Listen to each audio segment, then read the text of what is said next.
trauma is any time a person experiences a life-threatening event, experience, stimulus, or an event that causes tremendous, it could cause damage, it could cause harm, it could cause emotional pain.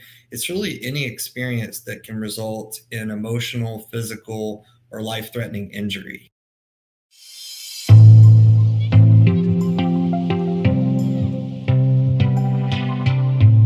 This podcast explores stories of people who invest their lives to serve others. The topics and interviews in this show are intended to inspire all of us to live our best story so others can fully discover the kingdom of fact. All right, Buckley, we're going into episode 7 here, and I'm super excited. We've actually already recorded it, so we're excited about that. Yeah, man. Thomas is did a really good job, man. I wish we had 2 hours, 3 hours to sit and have a conversation with him. Yeah, it was awesome. Hey, before we get into it, we talked about this on our Facebook Live tonight, and I just asked you a few minutes ago if we had a TikTok channel, what would be the videos? Man, well, the first thing that comes to mind is the bloopers off of this show. Yeah, no one ever gets to hear those, right? No, nobody ever gets to see Kevin messing with all his microphones and headphones and babies running around and screaming. But I mean, yeah, I've got a TikTok. I don't think I've ever posted anything. I think I just watch it when I get bored. But I tell you, man, that's dangerous, dude. Like, I mean, I'll get on TikTok and the next thing I know, it's like 5 hours later. It's funny. I haven't ever been on TikTok, but my kids watch it. Obviously, we're very careful with what they watch. And ironically, our pastor at our church talks about TikTok from the platform on his sermon. So it's just the weirdest thing. It's like this cultural thing right now. I mean, it's a great way to put out some content. Like, I think 3 minutes is the longest they can be. Oh, yeah. Clips. So, I mean, it's really a great way to get out some content really quick. Yeah. You'd said on Facebook, you could see me doing Bear Grylls gone wrong.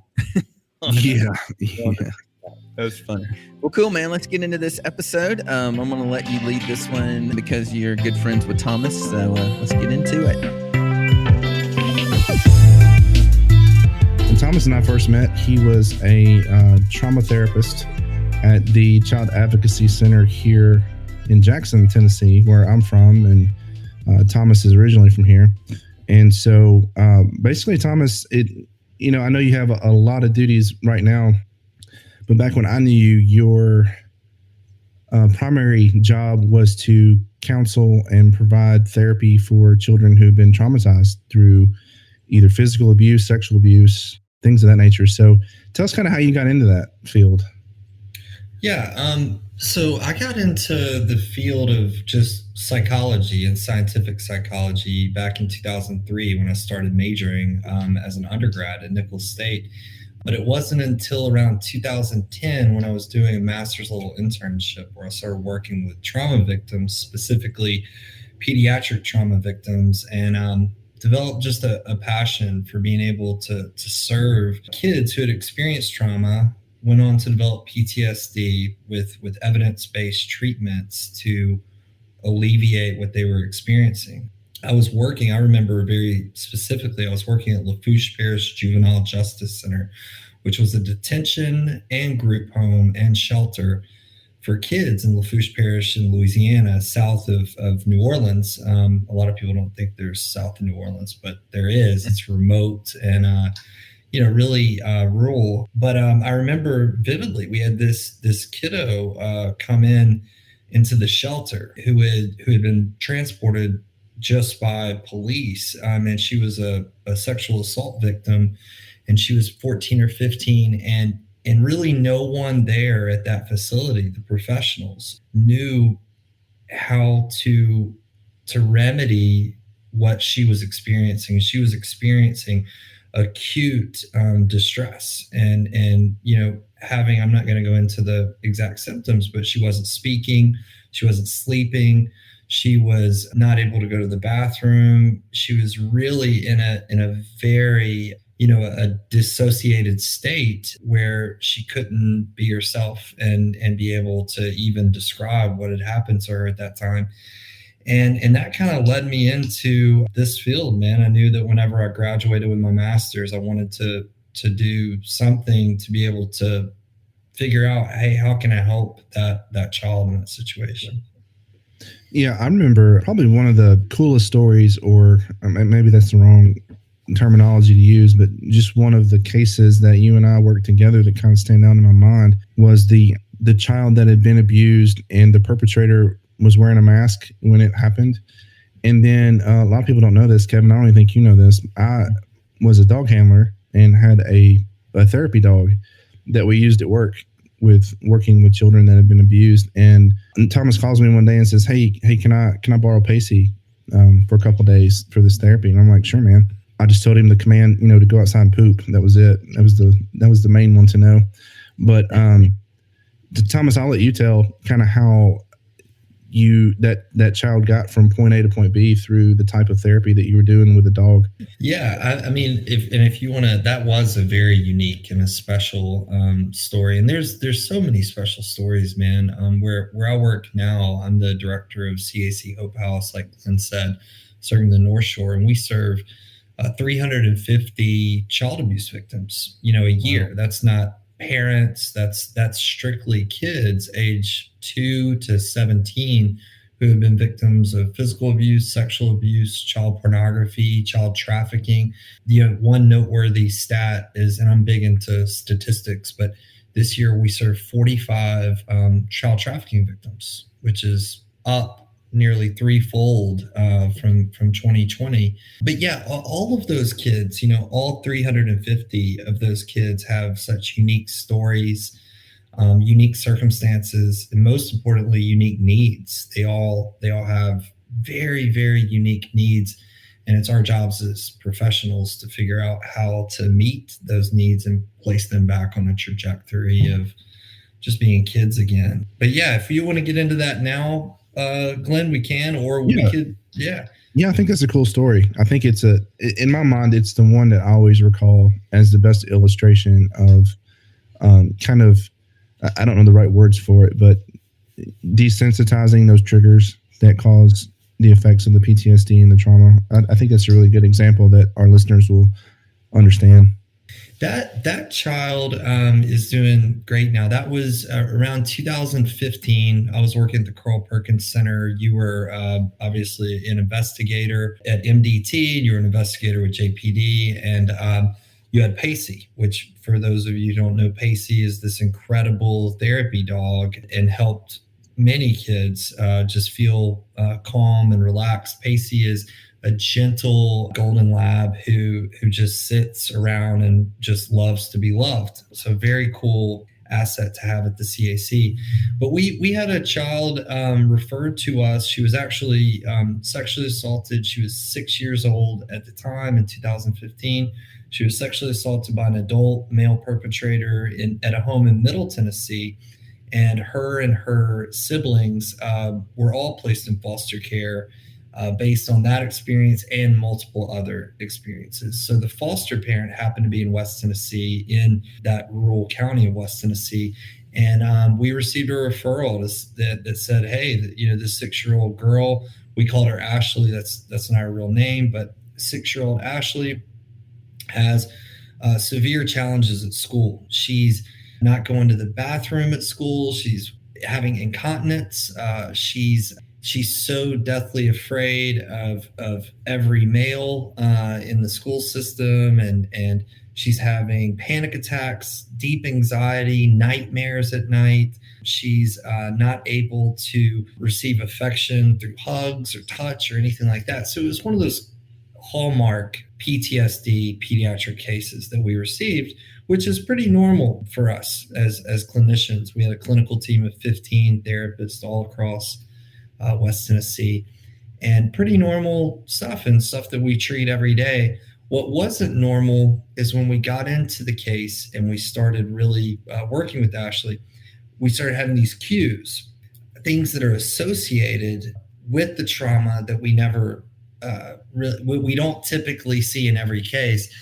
So with Ashley's, hers, we heard from the teachers at school. Ashley would ask the teacher in first grade, "Hey, is there a man with a mask on outside of the room that's going to hurt me?" Her mom said that she was having severe nightmares about masks, really, really worried and concerned about masks. She wouldn't go to school at all during Halloween time. She was deathly afraid of going to Walmart during Halloween. So all of that led us to investigate more. So Ashley, is a 6-year-old girl. A fellow clinician of mine, Chase Sanders, and I were looking at the case, investigating how to meet her needs. And this theme of mask continued to come up, and how deathly afraid of masks she was, on top of all of the other PTSD symptoms. And it was really inhibiting her from being able to experience life. Imagine a true phobia is a preoccupation and an obsession with a fear associated with a stimulus. So no school during Halloween, panic attacks at Walmart when she would see the Halloween aisle. She even associated April Fool's Day to being affiliated with masks somehow. So she was afraid of April Fool's Day, that somehow that would be associated with mask in her mind. Nightmares about mask. All of these symptoms, and we found out that her perpetrator, who was, I think, 19 years old, it was a person in the neighborhood, he wore a scream mask whenever he abused her, and that was in order to hide his identity. Well, the child had associated the mask as the causal relationship that caused her trauma or hurt her. Therefore, she had generalized with stimulus generalization, all masks are dangerous, scary, and are gonna hurt me. So what was really cool about using Pacey in this therapy was, I remember Thomas sent me a picture of Pacey, and he was wearing this this kind of like homemade mask, like the ones you used to make as a kid out of paper plate or whatever, and it been colored, and it was on Pacey, and I'm like, man, what in the world? So I called Thomas. I'm like, man, that's cool. What's up with Pacey wearing a mask? And he's like, man, this is how we're using Pacey in the therapy for this kid. Is he and Pacey hang out, and we started making a mask, and he would put the mask on Pacey, and basically what they ended up doing was using Pacey, and Pacey being such a safe place, a safe touch, and things like that. They were able to work with the kid in therapy and retrain the brain to associate mask with Pacey and being safe. And now that's what the kid associated the mask with, instead of the bad association that they had prior to the therapy with Pacey, where they associated the mask with bad things. People were going to hurt them that were wearing a mask. And so that was just a really cool way that, Thomas was able to provide this therapy to help this child overcome the trauma that they experienced through using the therapy dog. I think it'd be really great for people like me who it seems like the word trauma is just being used more and more these days. You just hear it, and it may be just the people I'm talking to, I hear it more, but can you define trauma in layman's terms? Yeah. So trauma is any time a person experiences a life-threatening event, experience, stimulus, or an event that causes tremendous. It could cause damage, it could cause harm, it could cause emotional pain. It's really any experience that can result in emotional, physical, or life-threatening injury. And that's the first criterion of post-traumatic stress disorder. There has to be an experience that results in significant fear and challenges. What I think is important for our listeners to hear, Thomas, is, not only this epidemic of child abuse and child sexual abuse and children experiencing trauma, and the great work that you do at Hope House and other people like you do across the nation. One of the things that I wanted our listeners to know, especially because we have a lot of our audience is people that are either involved in a nonprofit or they're thinking about getting involved with a nonprofit where they're going to deal with people that are traumatized. We have nonprofits that we're associated with that rescue children who have been trafficked and abused. We have a nonprofit that we had on the show last week that is an alternative to the foster care system. Of course, they deal with the trauma that the children have experienced that's put them in that position. We've got another nonprofit that goes into strip clubs and, talks to the ladies that work there. So one of the things that I know was always something you and I talked about almost on a daily basis was that we as in the workers, experience trauma through us helping these people that we help. And I believe, correct me if I'm wrong, but I believe that's called vicarious trauma.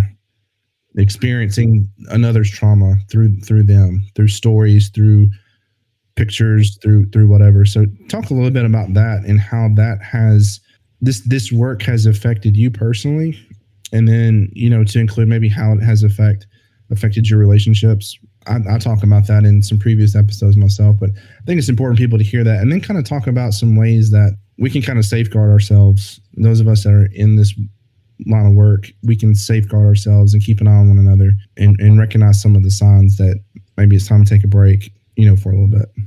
Yeah, definitely, man. Well, I mean, vicarious trauma is very real. It certainly is something within this field that we have to, monitor and keep track of. We actually have protocols and policies in place. But, as I mentioned to Kevin, that, trauma is an experience, right? That threatens our life or our emotional safety or our physical safety, and just our general sense of being safe in the world. Well, exposure to others who have experienced trauma also, even though that's not a direct, experience, it's a secondary experience. So if I'm listening, if I'm processing all day about, these tragedies that have occurred and that people have incurred in their life, I'm exposed to that trauma in the same way, and it can certainly have a profound impact. I mean, Buckley, you and I have seen people in this field, whether it's law enforcement or DCFS, which is DCS in Tennessee, or CAC work, that they start at 25 and they're drinking every day at 30, or they're divorced 3 or 4 times and they can't maintain a stable relationship, or they really go on to develop challenges if they're not monitoring themselves and taking care of themselves. What do you do to take care of yourself? Well, back in the day, of course, I was lucky to have someone like you that was a coworker and a neighbor and a friend. I consider us more than just coworkers. But then we also took certain steps at the office. If our normal workday was 8 to 4, we stopped investigating at 3, and we did something for that last hour, whether it was play Call of Duty or go fishing or go to the weight room, whatever that was for you. But an hour prior to going home, we quit doing that. And it was super helpful. Looking back, I know that it was super preventative, but it didn't prevent everything. And of course, the effects of vicarious trauma kind of sneak up on you. Others around you see it before you do. And matter of fact, you're kind of, I can remember just kind of being in this state of denial. No, I'm fine. Nothing's wrong with me. I just had a bad day or whatever. But I hope you don't mind me telling this, but I was telling Kevin before that I can remember getting phone calls from you in the middle of the night and vice versa. And I remember, hey man, I just had a bad dream. It's associated with this case I'm working. And I think that was the big thing for me. The big saving grace for me was having someone like you that understood what vicarious trauma was and understood that it's okay. Number one, it's okay to talk about it. It's okay to say, man, I've had enough. I got to call time out. I got to take a few weeks off, a few months off and go do something else. I think a lot of people still view mental health as a sign of weakness, or man, something's wrong with me. I'm sick. Or I don't think people still in society view mental health as staying involved in that and staying in check with that is a positive thing, not a negative thing. Yeah. I think you're absolutely right. And what you really touched on in that is that support system, and that is the number one factor of resilience amongst peers that do this work. And I work with 9 other professionals in this building that range from high school diploma to a Juris Doctorate, and they're incredible professionals that are dedicated for each child. And at the end of the day, it's so important for us to know that we all are a team and we all have each other's back, and we all trust each other. And there is that camaraderie of hey, this case really got to me. I mean, we see some tough cases, and being able to just have that support system is incredible, man. And unfortunately, it's not like that at all CACs, and it took us a while to get to that place. That's the number one thing, and just mindfulness and monitoring yourself. Even though I'm a director here, I was doing clinical therapy in Bogalusa because we were short staffed at our satellite center. And I remember on the way home about a year and a half ago, I'd worked this really, really tough case, a 17-year-old who experienced severe, forced sexual assault that was really traumatizing. And I'd worked with her on the trauma narration, which is the processing of that event, because that's what we know in trauma work, is that avoidance of the event and not talking about it is far worse than approaching it and being able to process it in a healthy way and alleviate some of those cognitive distortions that develop. I remember I was listening to the radio, any ride home, listening to Alt J or whatever it was. And I remember looking at the steering wheel and just seeing white knuckles, just driving home. And I wasn't even conscious of it. I was sitting there driving 55, but my knuckles, my entire body was just so tense, and my shoulders were just completely tense. And I remember looking at that and being like, wow, 30 minutes ago, I was processing this trauma. If you had asked me cognitively if I was in a stressful state, probably not, but my body certainly was. Physically, I was in a very stressful state. That's why it's just so important to have that transition after your exposure, to be able to get into your other state. One of the things I do every night is, before I leave work, we have a doormat, and I make a physical representation of me brushing off my feet at the door before I go home.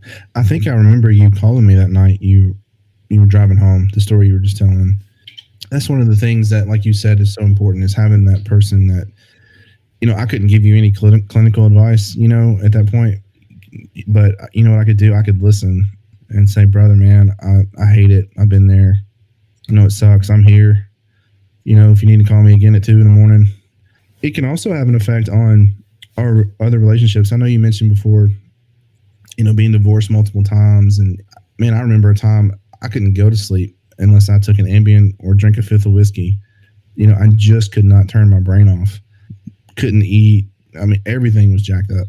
But I just remember that causing so much damage in my relationships, because another common side effect is being reclusive, right? So coming home, you said you dusted your feet off, but I would come home and I'm like, man, I don't want to talk to anybody. I just want to watch, TV and zone out. And God forbid my wife asked me how my day went.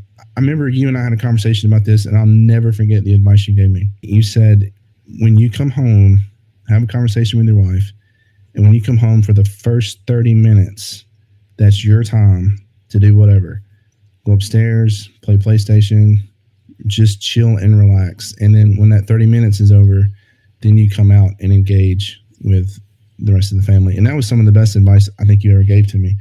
Just the importance of that transition, and to not carry over. And even as a law enforcement officer, people don't realize how these investigators are on call sometimes. So that's very difficult for them to do, in being on call and having that chronic state of kind of hypervigilance all the time. But some of the cool things that we do here at the Children's Advocacy Center for all of our staff is we pay for our staff to receive therapy, right? So that's a big big important variable for us is to provide completely free of charge clinical therapy that is at their choosing. We're not telling them who to go see, where to go see it. We offer that resource to them because we know the effects. And several of our staff, the majority, take us up on it and submit their receipts, and we reimburse them, no questions asked.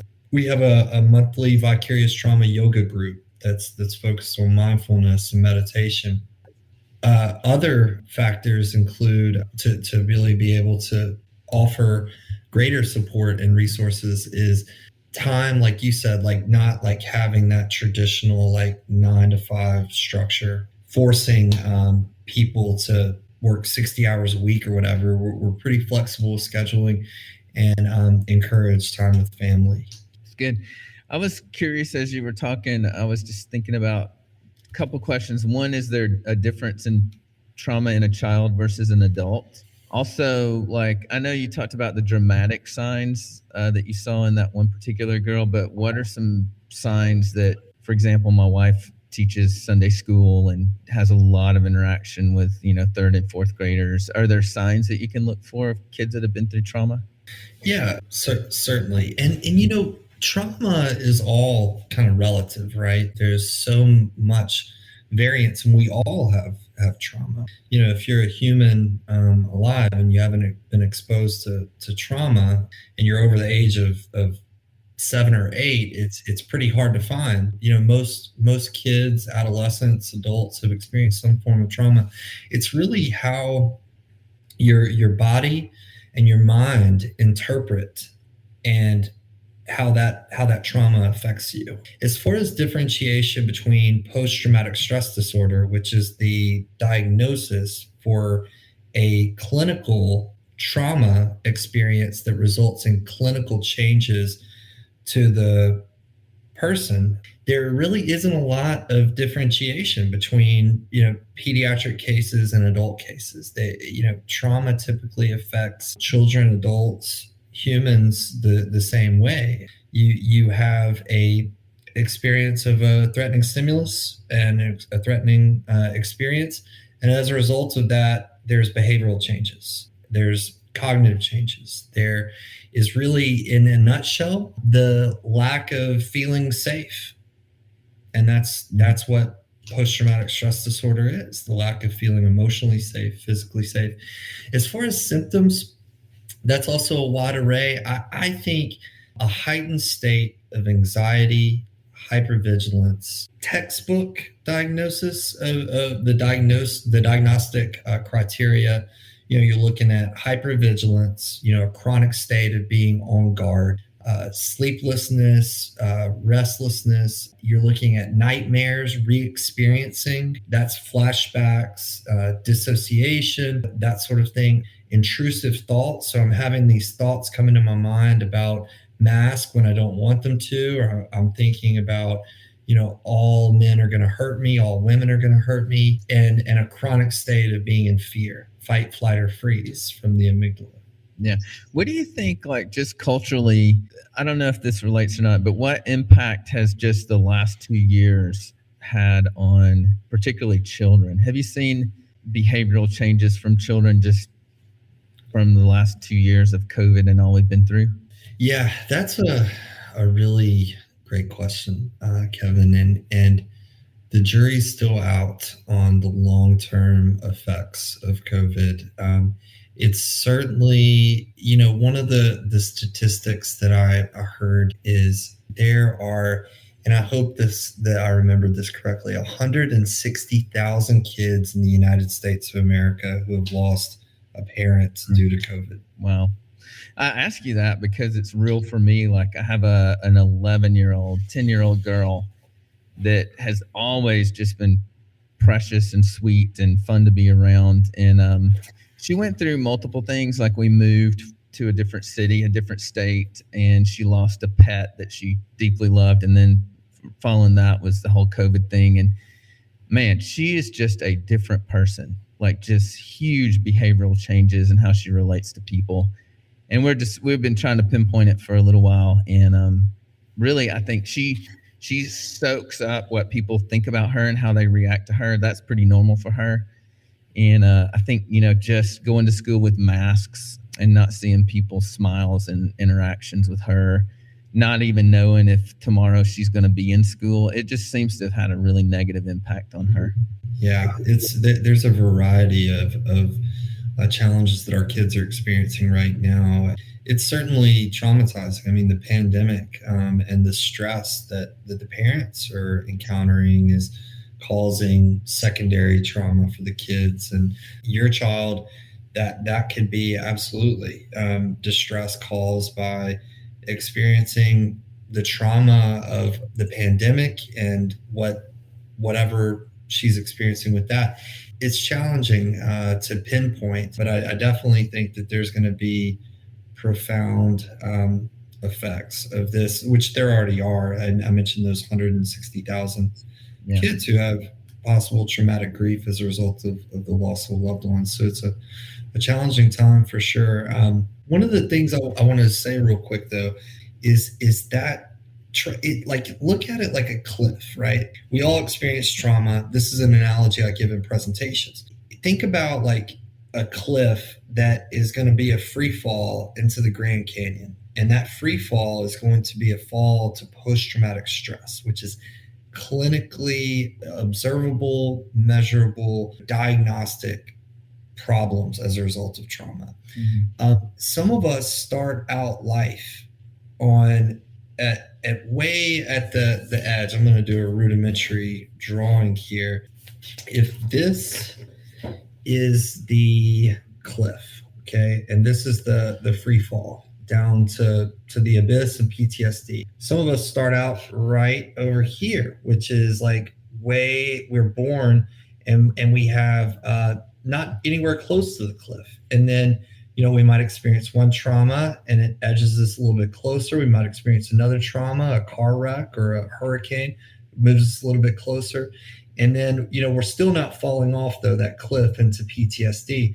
Some of us start out right here, right? So because of epigenetics, because of sociocultural factors, because of challenges with child rearing, some of us start right here. So it's just that one nudge that moves us all the way down and drops us into PTSD.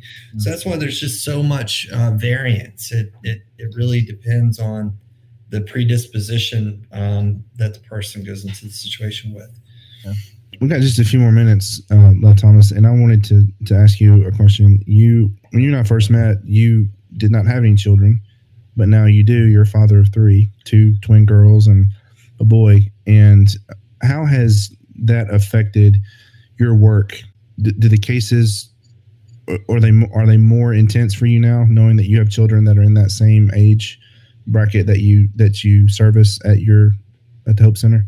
That's a great question, Glenn. And it definitely, that's a unique transition in itself from doing trauma work pre having kids and then post having kids.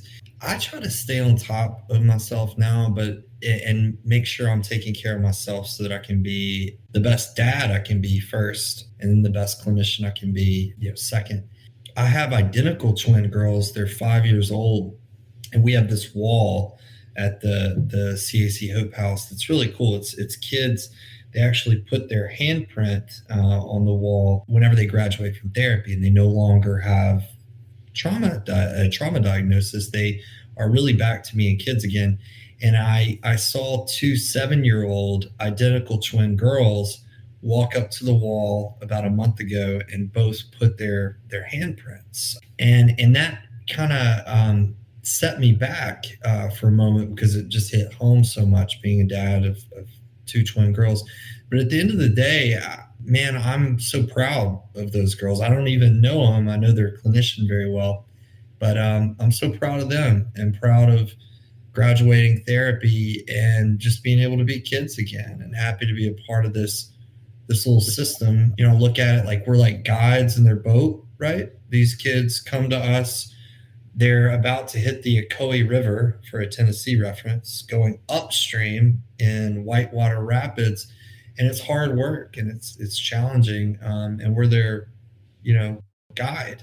And they get to the end of the river and they're safe and they're sound and they're able to just be kids again and worry about kids stuff. It goes from, is my perpetrator Mike gonna kill my dad because he told me he would kill my dad if I ever told anybody, and I told people because I'm so brave.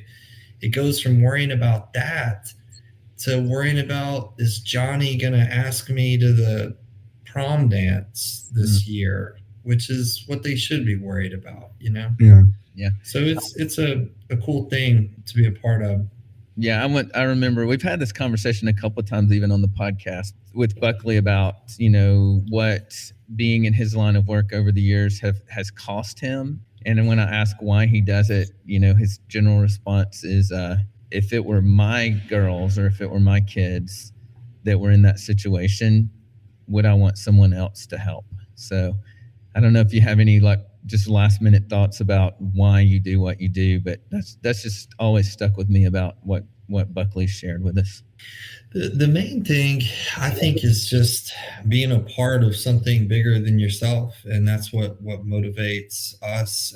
It's hard work. We have a huge budget every year that we have to fill, and we go and ask people for money to help us. We try to convey to them that what they're doing is an investment. It's a monetary investment in what we do. We're making a physical, work investment. The children are making the biggest investment in investing in their outcomes and their lives. I don't know, man. I got a Christmas card here from a child I worked with 7 years ago, her and her family, and I didn't even think they would remember me. And that just kind of made me so appreciative of that experience, that one experience, to be able to work with that child. The fact that I was able to play a small role as a witness in her getting better. And that's something that'll just kind of stick with me for the rest of my life. And one thing about a CAC that's unique is that every single child is exactly the same. You could be a mom of 5 children and you work at McDonald's and you're on Medicaid, and you get the same level of care as a senior pediatrician at the local hospital that has 3 kids here at the CAC. So it's all the same. Every child is revered and their recovery is revered, and we love playing a small part in seeing them whole. That's awesome, man. Thomas, I know that you guys are funded by a grant and also donations. What are some other ways that people can get involved to help support CACs in their community? Yeah, so I think there's around 750 of us across the nation. We are completely independent nonprofits, most of us. You can go to the nationalchildren'salliance.org, look up the nationwide network that we belong to, and you can find your local CAC and reach out, ask to volunteer. We give teddy bears to every single child that comes to our CAC. Something simple, do a teddy bear drive, encourage others to take Stewards of Children, which is darkness to light training for adults to become equipped with prevention skills, which is completely free. There's so many ways to get involved. Financially is one, but that's only a small way. You can do a variety of other things. Good deal, man. Guys, if you want to check out the Hope House on the North Shore of New Orleans, the website is cachhopehouse.org. You can get on there and learn more about what they do there in the New Orleans area. But also, as Thomas said, get on and find your local CAC and see how you can dive in and help. Thomas, man, thanks so much for being here tonight, man. It's good to see you, brother. I missed you not being 2 houses down, but we do have some good times when I come down to New Orleans. Absolutely. It's been a pleasure, being on y'all's podcast, and best of luck to you. It's nice to meet you, Kevin. And I hope that this thing really takes off and y'all are able to really reach, the community and let people know what's going on. Good deal, man. Tell the wife and kids I said, hey. I sure will. Have a wonderful evening. I'm going to send you a razor and some shaving cream, okay, in the mail. You'll be looking for it soon, all right? I'm going to send you some beard growth lotion. Yeah, I need some. We'll be even. All right, guys. Thanks for listening to The Kingdom Effect with Thomas the Hunter Mitchell. Hey, guys. Kevin here from The Kingdom Effect. Thanks for listening. If you want to keep up with us, just find our Facebook group by searching for the Kingdom Effect Podcast. Hey, also do us a favor and leave us a review on your favorite podcast platform. It'll help a ton. Thanks again for listening, and we'll see you next time on the Kingdom Effect.